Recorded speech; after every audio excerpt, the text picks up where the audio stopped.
There is a 2-second window. Most people never know it exists. But in those 2 seconds, before you finish your sentence, before you even breathe, she has already made a decision about you. Not a suspicion, not a question. A decision. And here is what makes that terrifying. She won't tell you. She won't react. She won't give you the fight that would at least show you where you stand. Instead, she will go completely calm. And that calm, that quiet, composed, unreadable calm, is the most dangerous thing you will ever misread in your life. Because you'll think she didn't notice. She noticed everything. The pause you didn't know you took. The breath that shifted. The micro-expression that lasted less than 1/5 of a second. Her nervous system cataloged all of it, automatically, silently, permanently, while her face gave you absolutely nothing. And the moment that happened, a file opened with your name on it. What comes next is not anger. It is not confrontation. It is something far more final than either of those things. Something so quiet you won't feel it until it's already complete. Until the warmth that once came effortlessly starts requiring effort. Until the presence that once felt total starts feeling managed. Until the person who once saw you more clearly than anyone decides she has seen enough. Lying to a female empath doesn't end in a fight. It ends in peace. Her peace. And that peace will be the loudest thing you've ever heard. There is a 2-second window. And I need you to understand something before we go any further. This is not a metaphor. This is not a poetic way of saying she's perceptive. This is a description of something that is actually happening inside her nervous system while you are still talking, still constructing your story, still watching her face for signs that it's landing the way you need it to land. 2 seconds. That's the window. And inside that window, while you are focused entirely on your words, she is processing something else completely. She is processing you. Not what you're saying.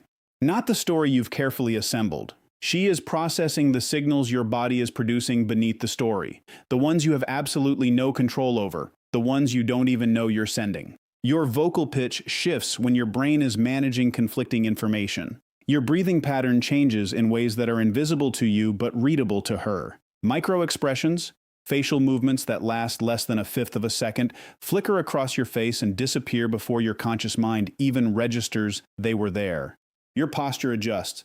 Your gesture patterns alter. Small things. Invisible things. Things that the average person sitting across from you would miss entirely. She doesn't miss them. And here is what you need to understand about why. It is not because she is trying to catch you. It is not because she is suspicious by nature or looking for reasons to distrust. It is because her nervous system is built differently. Researchers studying high-sensitivity individuals and mirror neuron activity have found that certain people process external emotional cues with the same intensity that most people reserve for their own internal experiences. In plain language, her nervous system doesn't observe your emotional state from the outside. It mirrors it from the inside. What you are feeling in your body while you speak, she is feeling in her body while she listens. Not as an interpretation, not as a guess. As a direct neurological experience happening in real time. So when you are lying, you are not simply producing false words. You are producing a body under conflict. Because your brain knows the truth and is simultaneously generating a different version of it. And that tension, that internal contradiction, creates a physical signal. A signal that registers in her nervous system the same way a sudden loud noise registers in yours. You don't choose to hear it. You just do. It bypasses thought entirely. It lands before logic has any chance to filter it. That is what happens in the 2-second window. And what makes this so significant, what makes it so different from simply being caught in a lie by someone observant, is that it happens before you finish your sentence, before you've even completed the performance. While you are still speaking, still holding eye contact, still waiting for her response, the information has already arrived. The signal has already been received. The assessment has already been made. You are still in the middle of the lie. She is already on the other side of it, and she says nothing. Her expression doesn't change. She doesn't flinch, doesn't pull back, doesn't give you any external signal that anything has shifted. She continues the conversation. She responds normally. She gives you nothing that tells you what just happened inside her. And that stillness, that composure, that complete absence of visible reaction is the part that costs people everything. Because the natural human response to no reaction is relief. You think the moment passed. You think it landed. You think you're safe. The window already closed. And she was already on the other side of it before you knew it existed. Most people, when they hear the word empath, picture someone emotional. Someone who cries easily, who feels things deeply, who gets overwhelmed in crowded rooms. Someone sensitive in a way that reads as fragile. And that picture, that widely accepted, commonly repeated picture, is one of the most dangerous misunderstandings you can carry into a relationship with a woman like this. Because she is not fragile. She is precise. There is a fundamental difference between those two things, and the difference matters enormously when you are sitting across from her trying to manage what she knows. Fragile breaks under pressure. Precise cuts through it. And what she brings into every interaction with you is not emotional vulnerability. It is surgical accuracy. A finely calibrated system that has been processing human behavior, reading emotional signals, and detecting inconsistency her entire life. Not as a skill she developed. As a function she was born running. This is what separates a female empath from someone who is simply intuitive or emotionally intelligent. Emotional intelligence is a learned capacity. It can be developed, trained, improved over time. What she has is different. It is neurological. It is structural. Research on high-sensitivity individuals suggests that her limbic system, the brain's emotional processing center, operates at a significantly higher level of activation than it does in most people. Her mirror neuron activity is more intense. Her nervous system is continuously scanning the emotional environment around her the way yours scans for physical threats. Automatically, constantly, without conscious effort or intention, and because it is automatic, she cannot turn it off. She is not choosing to analyze you. She's not deciding to pay close attention. Her system is simply running, reading your vocal patterns, your breathing, your micro-expressions, your energy, the way your eyes read text. You don't decide to see the words. You just do. That is how she receives you. Not as a choice, but as a reflex. Now understand what that actually means when you are in a relationship with her. Every conversation you have ever had with her was processed at that level. Every explanation you gave. Every story you told. Every version of events you presented. All of it went through a system that was cross-referencing your words against your body against your history against the patterns she had already mapped about who you are and how you operate. She was not doing this deliberately. She was not running an investigation. Her nervous system was simply doing what it always does, receiving the full signal, not just the edited version you chose to send. This is what makes her categorically different from almost everyone else in your life. Most people receive your words and take them largely at face value. They might sense something is off, but without clear evidence, they will give you the benefit of the doubt. They will fill the gaps in your story with generous assumptions. They will choose the comfortable interpretation because the uncomfortable one requires proof they don't have. She doesn't need proof. She has the signal, and the signal doesn't lie to her the way words can. It doesn't perform. It doesn't manage itself. It simply transmits what is true beneath the surface of what is being said. And her nervous system receives it with a clarity that most people will never experience and will therefore never fully believe is possible until they are standing in front of it, watching it work in real time, realizing that every careful word they chose made absolutely no difference at all. She was never reading your words. She was reading the frequency underneath them. And that frequency has been broadcasting the truth the entire time you thought you were controlling the story. There is a specific kind of danger that most people never see coming. Not because it is hidden, not because it is complicated, but because it arrives so quietly, so calmly, so completely without drama that by the time you feel it, by the time you actually register that something has gone irreversibly wrong, it has already been over for longer than you know. This is the danger of lying to a female empath. And I want you to sit with that word for a moment. Danger. Because most people, when they think about what happens after dishonesty in a relationship, think about arguments, confrontations, tears, doors slamming, voices raised. They think about heat, the visible, dramatic, undeniable heat of someone who has been hurt, making sure you know exactly how much. That is what people expect. That is what people prepare for. That is the version of consequences that gives you a chance to respond, to explain, to fight for what you might be losing. None of that happens here. What happens here is silence. Not the silence of someone who has nothing to say. The silence of someone who has already said everything she needed to say, inside herself, to herself, completely without you, and has now arrived at a place of clarity so total that there is nothing left worth arguing about. That silence is not the beginning of the storm. That silence is the weather after the storm has already passed through and taken everything with it while you were asleep. This is where the danger lives. not in the confrontation that is coming, in the confrontation that is never coming. Think about what that actually costs you in practical terms. When someone reacts to your dishonesty with anger, you have information. You know they caught something. You know they are hurt. You know the relationship is under pressure, and you know exactly when that pressure began. You have a reference point. You have a moment you can point to and say, that is where things changed, and this is what I need to address. The reaction, as painful as it is, gives you a map. It tells you where the damage is. It gives you something to work with. She gives you none of that. Her response to detecting your dishonesty is to continue, to show up, to remain present in every way that looks like everything is fine, because on the surface for a while, everything will appear to be fine.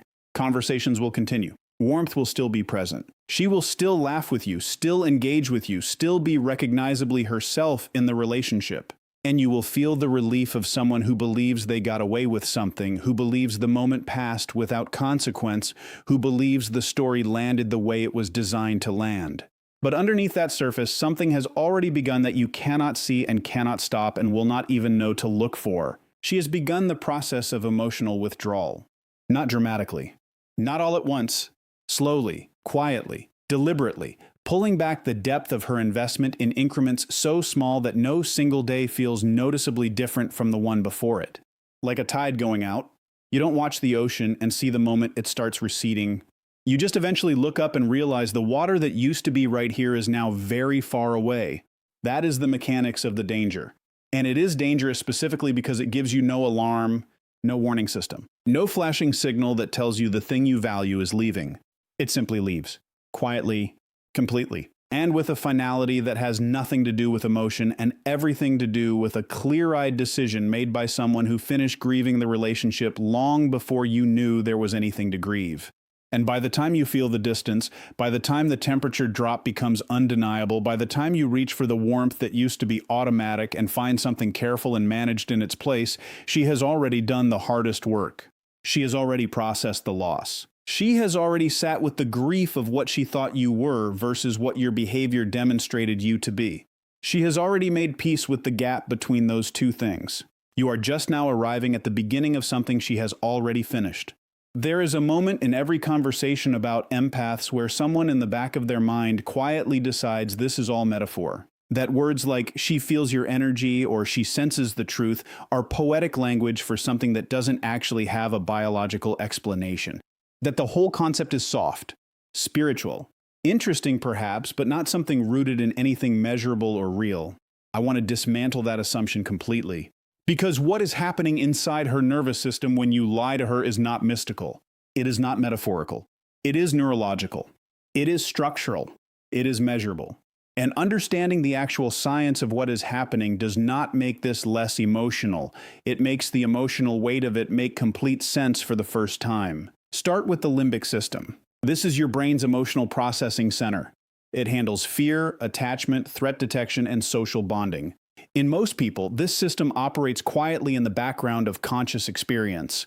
You feel things, but those feelings exist beneath the surface of your daily functioning. You are not constantly overwhelmed by the emotional data of every person around you. The system runs, but it runs quietly, beneath the threshold of constant conscious awareness. In a female empath, researchers believe this system operates at a significantly elevated level of activation. Studies on high-sensitivity individuals suggest that certain people process external emotional information with the same neurological intensity that most people reserve exclusively for their own internal experiences. Read that again slowly. The emotional data coming from the people around her is processed by her brain with the same weight, the same intensity, the same neurological resources that you use to process what you yourself are feeling. She is not observing your emotional state from a comfortable distance. Her nervous system is replicating it from the inside. And then there are mirror neurons. These are the cells in your brain that fire not only when you perform an action, but when you observe someone else performing it. They are the neurological foundation of empathy. The biological mechanism that allows human beings to feel what other people feel rather than simply witnessing it intellectually. In most people, this system produces a moderate echo of what they observe. In a female empath, that echo is significantly amplified. When you are sitting across from her carrying the internal tension of a lie, the neurological conflict of your brain knowing one truth while your mouth produces another, her mirror neuron system is not simply detecting that tension from the outside. It is experiencing a version of it from the inside. This is not poetry. This is biology. And it explains something that people consistently fail to understand about why lying to her feels different on the receiving end than lying to almost anyone else. Because to most people, a lie is a false statement, something they have to intellectually evaluate, compare against known information, decide whether to believe or question. It is a cognitive process. It requires thought, comparison, analysis. To her, a lie is a physical experience. Her body receives the signal of your internal conflict the same way your body receives the signal of a sudden loud noise. Not as information to be processed, as a sensation that has already arrived before any conscious thought has had the chance to engage with it. The knowing comes first. The reasoning comes after. And by the time her mind has caught up with what her nervous system already received, the assessment is already complete. Now hold that science next to the emotional reality of what it means. Because this is where the two things, the neurological and the human, have to be understood together to make sense of the full weight of what happens when dishonesty enters this specific dynamic. She did not choose to be built this way. She did not develop this sensitivity as a defense mechanism or a strategy. She came into every relationship she has ever had carrying a nervous system that opens her to the emotional world around her more completely than most people will ever experience. And that openness, that extraordinary, exhausting, genuinely rare capacity to feel what others feel, is the same thing that makes her the most present, most attuned, most deeply connected person you may ever have in your life. It is also the same thing that makes your dishonesty land in her body like a physical impact, not as a suspicion she can talk herself out of, not as a feeling she can rationalize away with generous assumptions about your intentions, as a registered, felt, undeniable experience that her nervous system has already confirmed before you finished your sentence. The science and the emotion are not two separate things happening in parallel. They are the same thing. The biology is the reason the emotion is so precise. And the emotion is the human cost of a nervous system that was never built with a filter for the kind of pain that dishonesty produces when it arrives at that depth of sensitivity. There is no version of this where you get away with it. I want you to let that land before we go any further. Not as a threat, not as a dramatic statement designed to make you feel a particular way, as a simple factual description of how this specific dynamic operates. There is no version of lying to a female empath where the lie completes itself cleanly and life continues unchanged. There is no scenario where the story lands, gets accepted, gets filed away as truth, and the relationship moves forward on the foundation of something false without her knowing that the foundation is false. That version does not exist. It has never existed. And the sooner you understand why, the sooner you understand what you are actually dealing with when you choose dishonesty in this space. Because most people who lie in relationships, I want to be careful here because this is not about monsters. This is about ordinary human beings doing what ordinary human beings do when they are afraid. Most people who bend the truth inside a relationship are operating on a specific unconscious assumption.